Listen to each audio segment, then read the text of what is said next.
Welcome to our channel. నా channel first time చూస్తూ ఉన్నట్లయితే ప్లీజ్ సబ్స్క్రైబ్ చేయండి. పక్కనే ఉన్న బెల్ ఐకాన్ని ప్రెస్ చేయండి. ఎందుకంటే నేను ఎప్పుడు వీడియోస్ చేసినా మీ ముందుకు నోటిఫికేషన్ ద్వారా అయితే వచ్చేస్తుంది.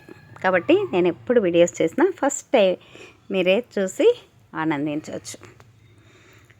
ఇదేంటో తెలుసా? ఇప్పట్లో చాలామందికి తెలియకపోవచ్చు, కానీ మేము చిన్నప్పుడు ఇవి బజార్లో కనిపిస్తే చాలు బాగా కొనేవాళ్ళు. అదేనండి మొగలి పువ్వు.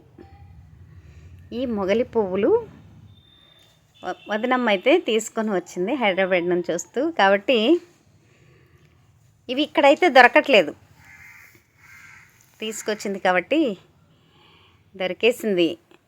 ఇది వీడియో రూపంలో మీ ముందుకైతే తీసుకొని వస్తున్నానండి. చూసారా, ఈ మొగలి పువ్వుకు పొదలు అనేవి ఉంటాయి. ఈ మొగలి పొదలు ఇంతకుముందు పొలాల గట్ల మధ్య ఉండేవి, కానీ ఇప్పుడైతే ఎక్కడా కూడా కనిపించట్లేదు. మొగలి పువ్వు ఆకులైతే రంపంలాగా ఉంటాయండి, చూడటానికి చుట్టూ రంపంలాగా ఉంటాయి. కానీ దీని సువాసన కొన్ని కిలోమీటర్ల వరకు కూడా సువాసన అయితే వస్తుంది. ఈ మొగలి పువ్వు చాలా అరుదుగా పూస్తాయి.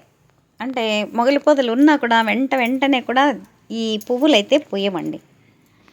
ఇవి కార్తీక మాసాల్లో, శ్రావణ మాసాలు ఉంటాయి కదా, అప్పుడు వర్షాలు ఎక్కువగా పడతాయి కదా.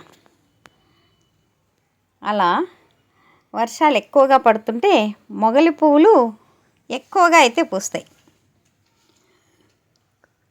ఈ మొగలి పువ్వులను ఉపయోగించి లక్షల విలువ చేసే సుగంధ ద్రవ్యాల్లో కూడా, ఔషధాల్లో, సుగంధ ద్రవ్యాల్లో కూడా దీన్ని ఉపయోగిస్తారు.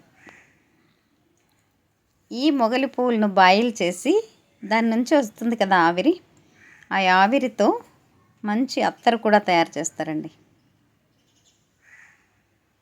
ఈ మొగలి పువ్వు మెడిసిన్లో కూడా, కాస్ట్లీ మెడిసిన్స్ ఉంటాయి కదా, అలాంటి మెడిసిన్స్లో కూడా ఈ మొగలి పువ్వునైతే ఉపయోగిస్తారు. ఈ మొగలి పువ్వు చూడటానికి మంచి సువాసన వస్తుంది కదా. ఈ వాసనకు మొగలి పొదల్లో ఎక్కువగా పాములు అయితే ఉంటాయండి. మొగలి పువ్వు ఎంత అందంగా ఉంటుందో కూడా అంత డేంజరస్. దాన్ని కోయాలంటే కూడా చాలా ధైర్యం అయితే ఉండాలి. ఎందుకంటే పొదలకి పాములు అయితే ఉంటాయి. పువ్వును కోసేటప్పుడు చాలా జాగ్రత్తగా కూడా కోయాలి. అలా కోసిన పువ్వు చిన్నప్పుడు అమ్మ వాళ్ళు పువ్వులాగా కుట్టి తలలో పెట్టేవాళ్ళు.